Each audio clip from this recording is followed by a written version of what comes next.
മന്ത്രി K P Ganesh കുമാറിൻ്റെ ചില വെല്ലുവിളികളും പ്രസ്താവനകളും ഒക്കെ ഇന്ന് കാണാനിടയായി. അന്തരിച്ചുപോയ മഹാനായ മുൻ മുഖ്യമന്ത്രി പിന്നെ ഉമ്മൻചാണ്ടിക്കെതിരെ ആരോപണം. ജീവിച്ചിരുന്നപ്പോൾ മനുഷ്യനെ ആവശ്യത്തിലേറെ വേട്ടയാടിയതാണ്. മരിച്ചുപോയ മനുഷ്യന് ഇപ്പോൾ വന്നിട്ട് ഇതിനൊക്കെ മറുപടി പറയാൻ പറ്റുമോ? പറ്റില്ല. അപ്പോൾ പിന്നെ എന്തും പറഞ്ഞ എന്നുള്ള തോന്നല. പിന്നെ ജീവിച്ചിരിക്കുന്ന അദ്ദേഹത്തിൻ്റെ മകനെ ഭീഷണിപ്പെടുത്തുക. ഇനി വാ തുറന്നാൽ വിവരം അറിയും. വാ തുറന്നാൽ ഗണേശേട്ടൻ ഞൊട്ടും. ഗണേശേട്ടൻ എന്ന് വിളിച്ചത് വലിയ ബഹുമാനം കൂടുതലുണ്ടെന്നല്ല, എന്നേക്കാൾ 10-20 വയസ്സിന് പ്രായം കൂടിയ ഒരാളെന്നുള്ള രീതിയിലാണ്. ഞൊട്ടും ചാണ്ടി ഉമ്മനെ എന്ന് തന്നെയാണ് പറയണത്. വെല്ലുവിളിക്കുക. അന്തരിച്ചുപോയ മഹാനായ മുൻ മുഖ്യമന്ത്രി വി എസ് അച്യുതാനന്ദനെ കാമഭ്രാന്തൻ എന്ന് വിളിച്ച ആളാണ് ഗണേഷ് കുമാർ. പത്തനാപുരം കുട്ടപ്പൻ കാമഭ്രാന്തൻ എന്ന് വയസ്സ് എന്ന മനുഷ്യനെ. അദ്ദേഹത്തിനൊന്നും ഒരു പരസ്ത്രീ ബന്ധം ഉണ്ടായിട്ടില്ല. ഗണേശൻ്റെ മാതിരി നടന്നതല്ല, അടിച്ചിട്ട് പിന്നെ കാളയെപ്പോലെ അങ്ങനെ നടക്കുകയല്ലായിരുന്നു കാണുന്നിടത്തെല്ലാം കയറി മേയാൻ.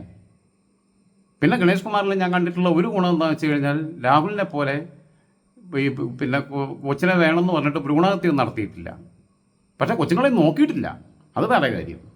എത്ര ഉണ്ടെന്നൊക്കെ ചോദിച്ചു കഴിഞ്ഞാൽ പുള്ളിക്ക് തന്നെ ആകെ കൺഫ്യൂസ്ഡ് ആവും. പക്ഷേ എനിക്ക് അത്യാവശ്യം കറക്റ്റായിട്ട് എണ്ണം അറിയാം.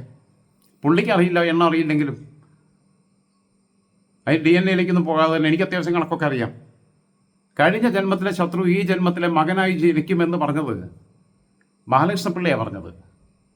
കഴിഞ്ഞ ജന്മത്തിലെ ശത്രു ഈ ജന്മത്തിലെ മകനായിട്ട് ജനിക്കുമെന്ന് പറഞ്ഞത് സ്വന്തം അനുഭവത്തിൻ്റെ അടിസ്ഥാനത്തിലാണ് പറഞ്ഞത്. ആലോചിച്ച് നോക്കൂ. സ്വന്തം സഹോദരി ആയിട്ട് പിന്നെ വ്യവഹാരം നടക്കുക. ആകെ ഇവർ 3 മക്കളല്ലേ. എനിക്കും 2 അനിയത്തിമാരല്ലേ. എനിക്ക് 2 പിന്നെ ഇദ്ദേഹത്തിന് മൂത്തതാണെന്ന് അറിയാം. എനിക്കും 2 സഹോദരിമാരല്ലേ.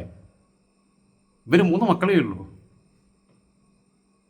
ബാലകൃഷ്ണ പിള്ള അത്രയധികം സ്നേഹിച്ച് കൊണ്ടുവരികയും സിനിമയിൽ തേരാപ്പാര നടന്ന് പ്രീഡിയും ഗുസ്തിയും ആയിട്ട് നടന്ന് വലിയ വിദ്യാഭ്യാസമൊന്നും ഇല്ലാതെ തെക്ക് വടക്ക് നടന്ന് സിനിമയ്ക്കകത്ത് വായി നോക്കിയായിട്ട് അങ്ങനെ നടന്ന ചെറുക്കനെ കൊണ്ടുവന്നിട്ട് MLA ആക്കി, മന്ത്രിയാക്കി. അത് കഴിഞ്ഞപ്പോൾ അച്ഛനിട്ട് തന്നെ പാര വെച്ചു. അപ്പോഴാണ് കഴിഞ്ഞ ജന്മത്തിലെ ശത്രു ഈ ജന്മത്തിലെ മകനായി ജനിക്കുമെന്ന് ബാലകൃഷ്ണ പിള്ളയ്ക്ക് പറയേണ്ടി വന്നത്. എന്നിട്ട് ആ സഹോദരിയുടെ കുഞ്ഞിന് സുഖമില്ലാതിരിക്കുമ്പോൾ പോലും ചികിത്സയ്ക്കുള്ള പൈസ പോലും മര്യാദയ്ക്ക് അതിൻ്റെ പേരിൽ തന്നെ ഒരുപാട് പ്രശ്നങ്ങളുണ്ടായി. ഇല്ലേ? നമുക്കറിയില്ലേ അത്? അതിൻ്റെ വിശദാംശങ്ങൾ ഞാനിപ്പോൾ ഇവിടെ പുൾ ഔട്ട് ചെയ്യുന്നില്ല. ഞാൻ അധികം പറയാത്തത് ഞാൻ വളരെ എഡിറ്റ് ചെയ്തും വളരെ ക്ഷമയോടെയും എല്ലാ നിയന്ത്രണത്തോടും കൂടിയിട്ട് സംസാരിക്കുന്നത്. എൻ്റെ പൊതു സ്വഭാവം വെച്ചിട്ടാണെന്നുണ്ടെങ്കിൽ വലിച്ചു കയറി ചുമരിലൊട്ടിക്കും ഞാൻ ഗണേഷ് കുമാറിനെ. അതുകൊണ്ടാണ് ഞാൻ പറഞ്ഞത് ഞൊട്ടെന്ന് പറഞ്ഞത്. ഇതൊരു ചെറിയ സാമ്പിളാണ്. രാഹുൽ മാങ്കൂട്ടത്തിനോടും ഷാഫി പറമ്പലിനോടും ഒക്കെ പറഞ്ഞത് തന്നെ ഗണേഷ് കുമാറിനോട് പറയാനുള്ളൂ. എന്താണെന്ന് വെച്ച് കഴിഞ്ഞാൽ ഗണേഷ് കുമാറിനെ തോൽപ്പിക്കണമെന്ന് എനിക്ക് ആഗ്രഹമില്ല. അതുകൊണ്ടാണ്. ഇല്ലെങ്കിൽ ഗണേഷ് കുമാറിനെ ഈ ഒരൊറ്റ പിന്നെ കൃത്യമായിട്ട് വിവരങ്ങൾ അവിടെ മുന്നോട്ട് വെച്ച് കഴിഞ്ഞാണ്ടല്ലോ, എല്ലാ എവിഡൻസും കയ്യിലുണ്ട്, എല്ലാ ഡിജിറ്റൽ എവിഡൻസും കയ്യിലുണ്ട്, എല്ലാ രീതിയിലുമുള്ള പിന്നെ ഗണേഷ് കുമാറിനെ ചിന്തിക്കാൻ പറ്റുന്നതിനപ്പുറത്തുള്ള സാധനങ്ങൾ കയ്യിലുണ്ട്. അത് എൻ്റെ കയ്യിലല്ല എന്നേ ഉള്ളൂ, എൻ്റെ അടുത്തില്ല എന്നേ ഉള്ളൂ, എൻ്റെ വീട്ടിലില്ല എന്നേ ഉള്ളൂ. പക്ഷേ ഞാൻ ഓഫീസിൽ ചെന്നിട്ട് കമ്പ്യൂട്ടറിന് മുമ്പിൽ ഇരുന്നിട്ട് ഞാനൊരു ഫോൺ ചെയ്ത് കഴിഞ്ഞാൽ അവിടെ എത്തിച്ചു തരാൻ എല്ലാം റെഡി ആയിട്ട് എല്ലാ സ്റ്റഫും റെഡിയാണ്. അതുകൊണ്ടാണ് തികഞ്ഞ ഉത്തരവാദിത്തത്തോട് കൂട്ടി വെല്ലുവിളിക്കുന്നത്. എൻ്റെ കുടുംബം തകർത്തു നോക്കും ഉമ്മൻചാണ്ടി. കുടുംബം തകർത്താരാ? ശ്രീവിദ്യയോട് എന്തായി ഇത്? നടി ശ്രീവിദ്യയോട് വിശ്വസിച്ച് അവരെ ഏൽപ്പിച്ച എല്ലാ കാര്യങ്ങളും ചെയ്ത് കഴിഞ്ഞിട്ട് അവസാന കാലത്ത് അവർക്ക് വേദന അനുഭവിക്കുമ്പോൾ പോലും ബ്രാൻഡി കൊണ്ടേ കൊടുക്കുകയായിരുന്നല്ലോ പണി. മരുന്നേ ബ്രാൻഡി. പറയിപ്പിക്കരുത് ഗണേശേട്ടാ വെറുതെ കേട്ടോ. ഗണേശേട്ടന് നല്ല തടിയുണ്ട്, ആരോഗ്യം വലുപ്പമുണ്ട്, ഒക്കെ ഉണ്ട്. എനിക്കത്രയും തടിയൊന്നും ഇല്ലാന്നേ ഉള്ളൂ. ഗണേശേട്ടന് നല്ല കറുത്ത മുടിയാണ്, കറുത്ത പിന്നെ അതായത് നല്ല കുട്ടപ്പനാണൊക്കെയാണ്. എനിക്കാണെങ്കിൽ നരച്ചുപോയി എന്നുള്ളതേ ഉള്ളൂ. ഗണേശേട്ടന് തലയിൽ വിഗ് ഉണ്ട്, എനിക്ക് വിഗില്ല എന്നുള്ളതേ ഉള്ളൂ. ഒരു വിഗിൻ്റെ കുറവേ ഉള്ളൂ. ഗണേശേട്ടൻ്റെ കുരുട്ടുബുദ്ധിക്ക് വിഗൊക്കെ വെച്ചിട്ട് പിന്നെ പൊതിഞ്ഞ് കൊണ്ട് നടക്കേണ്ടി വരുമായിരിക്കും. എനിക്ക് പിന്നെ അത്ര കുരുട്ടുബുദ്ധി ഇല്ലാത്തതുകൊണ്ട് വെയിൽ കുറച്ച് കൊണ്ടാലും കുഴപ്പമില്ലാത്തതുകൊണ്ട് വിഗ് വെക്കുന്നില്ല എന്നേ ഉള്ളൂ. അല്ലാതെ പിന്നെ ഗണേശേട്ടന് ആനയുണ്ട്. എനിക്ക് ആനയില്ല. പക്ഷെ ആനയില്ലെങ്കിലും എനിക്ക് എൻ്റെ നല്ല സിംഹങ്ങൾ, നല്ല പുലിക്കുട്ടികൾ എൻ്റെ കയ്യിലുണ്ട്. എൻ്റെ ടീം, എൻ്റെ സഹോദര തുല്യരായവർ, എനിക്കൊപ്പം കട്ടയ്ക്ക് നിൽക്കുന്നവർ, എന്തിനും തയ്യാറായിട്ട് നിൽക്കുന്നവർ. ആ ടീം വർക്കിൻ്റെ ഭാഗമായിട്ടാണ് ഞാൻ പറയണത്. ഞങ്ങളോട് വെറുതെ കളിക്കാൻ നിൽക്കരുത്. ഞങ്ങളെന്നുള്ള വാക്കാണ് ഉദ്ദേശിക്കുന്നത്, അല്ലാതെ ഞാൻ പറയുന്നില്ല. ഒരു മരം കാവല്ല, ഒരുത്തൻ കരുത്തനല്ല എന്നാണ് പറയുക. ഇതൊരു ടീം വർക്കാണ്. ആ ടീം വർക്കിനകത്ത് കേരളത്തിനകത്തെ ഏത് വൃത്തികെട്ടവന്മാരെയും വരച്ച വരയിൽ നിർത്താൻ പറ്റുന്ന, ഏതറ്റം വരെയും പോകാൻ പറ്റുന്ന, അതിനുള്ള ആർജവമുള്ള, അതിന് പിന്നെ എനിക്ക് ബാക്ക് ബോണായിട്ട് നിൽക്കുന്ന, ഞാൻ ചത്താലും ശരി എന്നെ വഴിയിൽ ഉപേക്ഷിച്ച് പോകാതെ അതിൻ്റെ ബാക്കി പണികൾ നോക്കുന്ന പറ്റുന്ന ടീം തന്നെയാണ് കൂടെയുള്ളത്. ആ ധൈര്യത്തിൽ തന്നെയാണ് നടക്കുന്നതും. അങ്ങനെയൊന്നും ആരും വെറുതെ പോകുന്നുള്ളതൊന്നും കരുതണ്ട. കുടുംബം തകർത്തതാരാ? കുറേ ആൾക്കാർ വിചാരമുണ്ട്, എന്താ മന്ത്രി ഓഫീസിൽ നിന്ന് എന്നെ ഒരു പെണ്ണിൻ്റെ ഭർത്താവിൻ്റെ അടുത്ത് അടിയും കിട്ടിയിട്ട് പിന്നെ ചോരയൊക്കെ പിന്നെ കാണിച്ച് ലൈവ് വിട്ട് നാളം കെട്ട ഒരാളോടാണല്ലോ സംസാരിക്കേണ്ടി വരുന്നത്. എന്നിട്ടാണ് ഈ വലിയ മഹത്വമൊക്കെ പറയുന്നത്. വഴിയെ പോകുന്ന KSRTC ഡ്രൈവർമാരെ നേരെ മെക്കിട്ട് കയറുന്ന മാതിരി നാട്ടിൽ കൂടെ കാണുന്ന ആൾക്കാരുടെ അടുത്തെല്ലാം കയറാൻ നിൽക്കരുത്. ഇനി മേലാൾ ഒരൊറ്റ KSRTC ഡ്രൈവറെയും മേളിലും മെക്കിട്ട് കയറാൻ നിൽക്കരുത്. മന്ത്രിയാണെന്നുണ്ടെങ്കിൽ അച്ചടക്ക നടപടി എടുക്കേണ്ടതിന് എടുക്കുക. അവർ വെള്ളം കുടിച്ച ഗ്ലാസ് വെള്ളക്കുപ്പി ബസ്സിലിടുന്നത് ബുദ്ധിമുട്ടാണെങ്കിൽ പിന്നെ എവിടെയാണോ കൊണ്ടിടണ്ടേ? ബസ്സിൽ കുപ്പി ഇടാൻ പറ്റില്ല എന്നുണ്ടെങ്കിൽ ഒരു കാര്യം ചെയ്യുള്ള KSRTC ബസ്സിൻ്റെ പുറകെ മുഴുവൻ മന്ത്രിയുടെ കാറ് വിട്.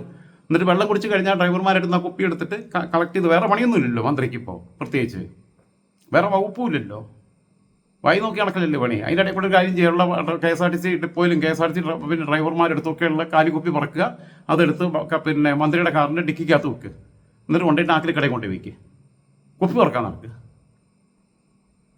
വെല്ലുവിളിക്കാൻ പോണേ എല്ലാവരെയും. പല ആൾക്കാർക്കും ഇപ്പോഴും അറിയില്ല. ആൾക്കാർ കരുതുന്നത് നമ്മളെ സോളാർ നായിക സരിത എസ് നായരുടെ പിന്നെ ആ ടീം സോളാറിൻ്റെ തലപ്പത്തിരുന്ന മറ്റേ ഇവനുണ്ടല്ലോ, എന്താണ്, ബിജു രാധാകൃഷ്ണൻ, ഭൂലോക ഫ്രോഡ്, അവനെ കയറി അടിച്ചതെന്ന്. അങ്ങനെയല്ല. സരിത എസ് നായരും ബിജു രാധാകൃഷ്ണനും തമ്മിൽ യാതൊരു ബന്ധവും ഉണ്ടായിരുന്നില്ല. അവർ ബിസിനസ് റിലേഷൻ മാത്രം ഉണ്ടായിരുന്നത്. അതിനകത്ത് ഉടായ്പ് കാണിച്ച കമ്പനിയെ പൊളിച്ചത് ബിജു രാധാകൃഷ്ണൻ, സരിത എസ് നായരല്ല. എനിക്ക് കൃത്യമായിട്ട് അറിയാവുന്നതാണ് വിവരങ്ങളൊക്കെ. ഈ ഇൻവെസ്റ്റിഗേറ്റീവ് ജേർണലിസം എന്നൊക്കെ പറഞ്ഞ് നടക്കണില്ല എന്നേ ഉള്ളൂ. അത്യാവശ്യം വിവരങ്ങളൊക്കെ അറിയാം. ബിജു രാധാകൃഷ്ണൻ ഒന്നും അല്ല കയറി അടിച്ചത്. അടിച്ച ആളാരാണെന്നും അറിയാം. എന്നെ കൊണ്ട് പറയിപ്പിക്കരുത്. കൃഷ്ണയുടെയും കഥ എന്നെ കൊണ്ട് പറയിപ്പിക്കരുത്. മനസ്സിലായിട്ടുണ്ടാവുമല്ലോ, ഗണേശേട്ടന് മനസ്സിലാവും, നാട്ടുകാർക്ക് മനസ്സിലാവില്ല എന്നേ ഉള്ളൂ. അത്രേ പറയുന്നുള്ളൂ തൽക്കാലം. കേട്ടല്ലോ ആരിരുന്ന് അടി കിട്ടിയെന്നുള്ളത്. ഗൾഫിൽ ടാക്സി ഓടിച്ച് കടന്നിരുന്ന ആ പാവം മനുഷ്യൻ്റെ പേര് ഞാനിവിടെ മെൻഷൻ ചെയ്യുന്നില്ല. കൃഷ്ണയുടെയും കഥ പറയിപ്പിക്കരുതെന്ന് മാത്രമേ ഉള്ളൂ ഞാൻ പറയുന്നുള്ളൂ. അവർ 2 മക്കളും ഒക്കെ ഉള്ളതുകൊണ്ട് ഞാനിപ്പോൾ ഒന്നും അതിനെക്കുറിച്ച് അതിലേക്കൊന്നും പോകുന്നില്ല. ഒരു കുടുംബം തകർക്കുക ചെയ്തേ, ഡിവോഴ്സിലെത്തിച്ചൊരു കുടുംബം. ആ മനുഷ്യൻ്റെ പേര് ഞാനിവിടെ പറയുന്നില്ല.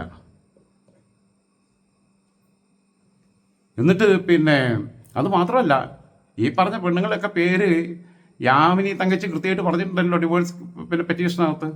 ഭാര്യ യാമിനി തങ്കച്ചി അതിനു മുമ്പ് ആദ്യമേ ഡിവോഴ്സ് കേസ് കൊടുത്തതാണ്. ആ കേസ് ഫൈനൽ സ്റ്റേജിൽ എത്തി നിൽക്കുമ്പോഴാണ് പിന്നെ ബാലകൃഷ്ണപിള്ള മുൻകൈ എടുത്തിട്ട്, അദ്ദേഹം ഒരു നല്ല പിതാവായിരുന്നു എന്തൊക്കെ പറഞ്ഞാലും, അഴിമതി കേസിലൊക്കെ ശിക്ഷിക്കപ്പെട്ടെങ്കിലും ആ രീതിയിൽ അദ്ദേഹം പിന്നെ മുൻകൈ എടുത്തിട്ട് മകൻ്റെ കുടുംബജീവിതം വീണ്ടും യോജിപ്പിക്കുന്നത്. അതുകൊണ്ട് ഇല്ലാന്നുണ്ടെങ്കിൽ അന്ന് യാമിനി തങ്കച്ചി, അന്നൊരു ആദ്യത്തെ മോൻ മാത്രമേ ഉള്ളൂ. യാമിനി തങ്കച്ചിക്ക് അന്ന് പോയിരുന്നെങ്കിൽ ഏതെങ്കിലും നല്ല ഡോക്ടറെയും കല്യാണം കഴിച്ച് എവിടെയെങ്കിലും പോയി നന്നായിട്ട് ജീവിക്കുകയായിരുന്നു. ഇത് രണ്ടാമത്തെ കൂട്ടി യോജിപ്പിച്ച് പിന്നെ ഒരു കുഞ്ഞുണ്ടായി. അത് കഴിഞ്ഞിട്ട് ഇവൻ്റെ കോഴിത്തരം മാത്രം. പട്ടണ ഇതിനെ കൊണ്ടാണോ മേക്കപ്പ് ചെയ്യിപ്പിച്ചതെന്ന് എനിക്കറിയില്ല. ആകെ കൂടെ ഇവിടെയൊക്കെ ചോപ്പിച്ച് ചോര ഏൽപ്പിച്ച് നിൽക്കുന്ന മാതിരി ലൈവിൽ എൻ്റെ ഭാര്യ മർദ്ദിച്ചു എന്ന് പറഞ്ഞിട്ട് അവസാനം അതാ യാമിനി തങ്കച്ചി ആ 2 മക്കളെയും കൂടെ നിർത്തിയിട്ട് നടത്തിയ പത്രസമ്മേളനത്തിൻ്റെ അതും ആർക്കൈവ്സിന് എടുത്തിട്ട് ഞങ്ങളെ ടീം അതെല്ലാം ഡൗൺലോഡ് ചെയ്ത് വെച്ചിട്ടുണ്ട്. ഞാൻ വിളിച്ചു പറഞ്ഞതനുസരിച്ച് എല്ലാ സാധനങ്ങളും അവർ ഡൗൺലോഡ് ചെയ്ത് വെച്ചിട്ടുണ്ട്. രണ്ടും കൽപ്പിച്ച് തന്നെ ഞങ്ങൾ ഇതിനിറങ്ങിയേ. കേരള രാഷ്ട്രീയത്തെ ശുദ്ധീകരിക്കാൻ പറ്റുമെന്ന് നോക്കട്ടെ. അതിൽ ഇടത് വ്യത്യാസമില്ല, വലത് വ്യത്യാസമില്ല, അതിൽ മുസ്ലിം എന്നോ ക്രിസ്ത്യാനിയെന്നോ ഹിന്ദു എന്നോ വ്യത്യാസമില്ല, BJP എന്നുള്ള വ്യത്യാസമില്ല, ഒന്നുമില്ല. എല്ലാ വൃത്തികെട്ടവന്മാരെയും നേരെയാക്കാൻ പറ്റുന്നുള്ളതുകൊണ്ടാണ്, ഒന്നേക്കാൻ പറ്റുമെന്ന് നോക്കാമെന്ന് എഴുതിയിട്ടാണ്. മുഴുവൻ കാര്യങ്ങളും പറയാത്തത് ഗണേഷ് കുമാർ പിന്നെ തോക്കുക എന്നാൽ വൻ ഭൂരിപക്ഷത്തിന് തോക്കും. ഗണേഷ് കുമാറിന് ജീവിതത്തിൽ പുറത്തിറങ്ങി നടക്കാൻ പറ്റാത്ത അവസ്ഥയുണ്ടാവും എന്നുള്ളത് കൊണ്ടാണ്. അതിൻ്റെ ബെനിഫിഷ്യറി ആയിട്ട് ജ്യോതികുമാർ ചാമക്കാരെ തൽക്കാലം മാറണ്ടെന്ന് എഴുതിയിട്ടാണ്. പുള്ളിയായിട്ടൊന്നും ഒരു സൗഹൃദവും നമുക്കില്ല.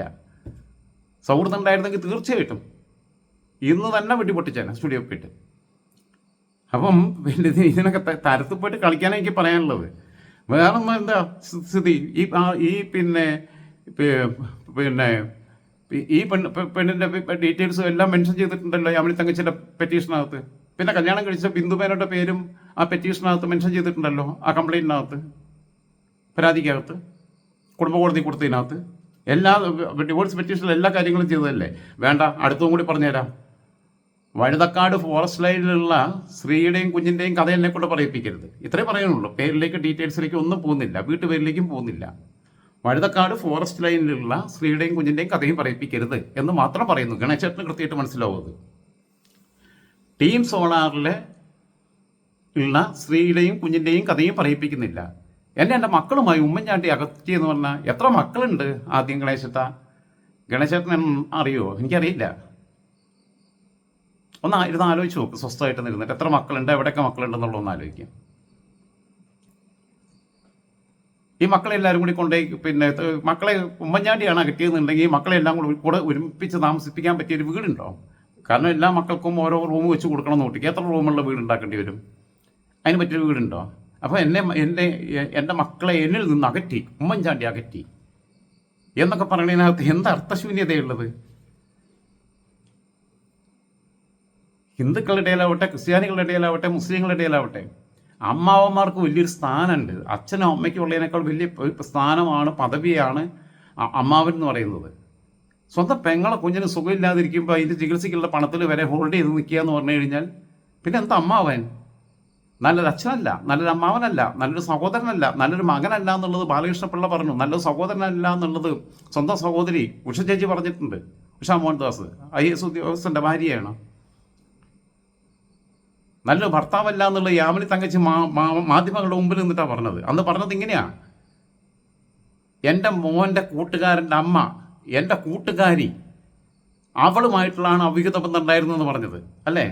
ഇവരെല്ലാം പേരും ഡീറ്റെയിൽസും സംഭവിച്ച കാര്യങ്ങളും ഒക്കെ കൂടെ പറഞ്ഞു കഴിഞ്ഞാൽ, ഒരു DNA പരിശോധനയിലേക്ക് വരെ കാര്യങ്ങൾ നീക്കിയാൽ ഗണേഷ് കുമാറിൻ്റെ രാഷ്ട്രീയം അവിടെ അവസാനിക്കും എന്നുള്ളതുകൊണ്ടാണ് ഞാനിത് പറയാത്തത്. അതിൻ്റെ ബെനിഫിഷ്യറി ആയിട്ട് മറ്റേ ആൾ മാറണ്ടെന്നും കരുതിയിട്ടാണ്.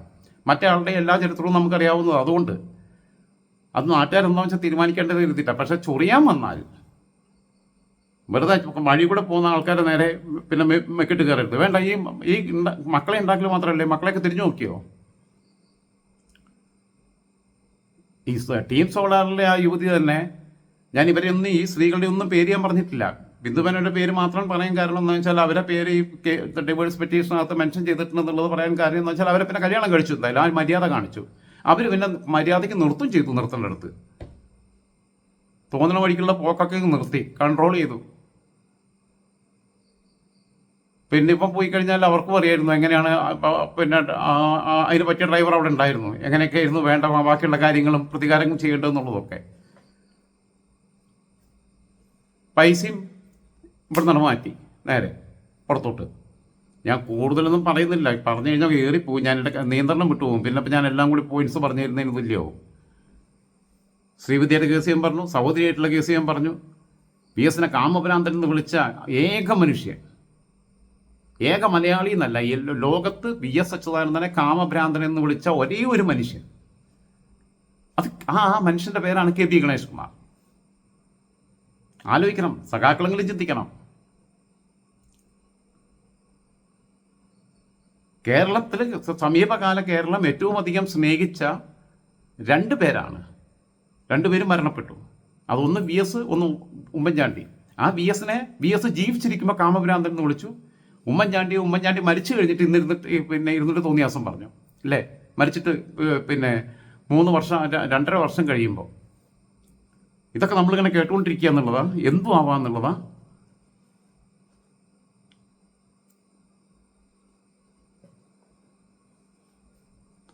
ഈ ടീം സോളറിലെ ആ സ്ത്രീയെ തന്നെ പിന്നെ സഹായിച്ചതാരാ?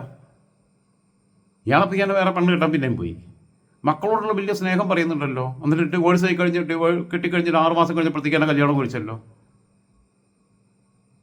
ടീം സോളറിൽ അവർ പിന്നെ ജയിലിൽ കിടന്ന സമയത്ത് അവരെ സഹായിച്ചു, അവരെ കേസുമായിട്ട് ബന്ധപ്പെട്ടും ബാലകൃഷ്ണപിള്ള പോയി സഹായിച്ചു, ആ കുടുംബത്തെ സഹായിച്ചു, ഒക്കെ ചെയ്തു.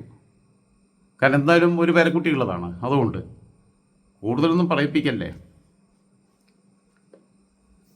എന്തായാലും തൽക്കാലം വഴുതക്കാട് ഫോറസ്റ്റ് ലൈനിലേക്കും ഈ മറ്റേ കൃഷ്ണയുടെയും കഥയിലേക്കും അവരുടെ ഭർത്താവിൻ്റെ അടുത്ത് നിന്ന് അടി കിട്ടിയതിലേക്ക് ആൾക്കാർ വിചാരം ബിജു രാധാകൃഷ്ണൻ അടിച്ചത്. അങ്ങനത്തെ അല്ല, അതൊക്കെ തെറ്റിദ്ധാരണ. ആൾക്കാർക്ക് ആ സംഭവം അറിയാണ്ടാ.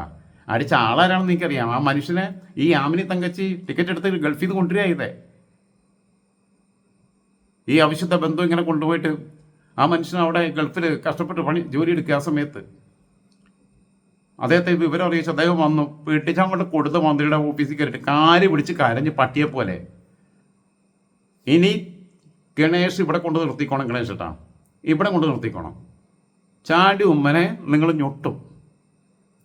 ഇനി വെറുതെ ചൊറിയാൻ നിന്നാൽ അത് മാത്രമല്ല, നിങ്ങൾക്ക് വേണമെങ്കിൽ കേസ് കൊടുക്കാം, ബാക്കിയുള്ള കാര്യങ്ങൾ കൊടുക്കാം, മാനനഷ്ട കേസ് കൊടുക്കാം, ക്രിമിനൽ കേസ് കൊടുക്കാം, ബാക്കിയുള്ളതൊക്കെ ചെയ്യാം. എൻ്റെ വീട്ടിൽ എന്തെങ്കിലുമൊക്കെ ഉണ്ടെങ്കിൽ പെറുക്കിക്കൊണ്ട് പോകാം. പോലീസിനെ കൊണ്ട് ഒരു പുല്ല് കൊടുന്ന് കിട്ടാൻ പോകുന്നില്ല. ഞാനിപ്പോൾ ഇവിടെ പേപ്പറിൽ നോട്ട് ചെയ്ത പോയിന്റ് മാത്രം വേണമെങ്കിൽ എടുത്തുകൊണ്ട് പോകാം. അത് തെളിവായിട്ട് വെച്ചോ. കേസ് വരുമ്പോൾ കേസിന് വഴിക്കേണ്ടത് നീങ്ങും, അതോടുകൂടി തീരും.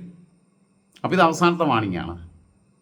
ചാണ്ടി ഉമ്മന് ഗണേഷ് കുമാർ കൊടുത്ത അദ്ദേഹം വാണിങ്ങും ഗണേഷ് കുമാറിന് തിരിച്ച് ഞാൻ തരികയാണ്. ഞാനെന്ന് പറഞ്ഞാൽ ഞാൻ ഒറ്റയ്ക്കല്ല, എൻ്റെ സൗഹൃദങ്ങൾ, എൻ്റെ കൂടെ നിൽക്കുന്നവരുടെ സഹോദര തുല്യരായ ബന്ധുക്കൾ, ബന്ധമുള്ള ആ ആളുകൾ. അതുകൊണ്ടാണ് ഞാൻ പറഞ്ഞത്, നിങ്ങൾ ആനയെ വളർത്തുന്നുണ്ടെങ്കിൽ എൻ്റെ കൂടെയുള്ളത് സിംഹങ്ങളാണ്, പുലിക്കുട്ടികളാണ്. ആനയേക്കാളും ഗുണം ചിലപ്പോൾ അവരെ കൊണ്ടുണ്ടാകുക. അവരുടെ പിൻബലത്തിൽ എന്ത് തന്നെയാണ് പറയണത്. ഞങ്ങളടുത്ത എല്ലാ സംഭവങ്ങളും ഉണ്ട്. അപ്പോൾ അതുകൊണ്ട് ഇവിടെ വെച്ച് അവസാനിപ്പിച്ചോ. നല്ല നമസ്കാരം, ഗുഡ് നൈറ്റ്.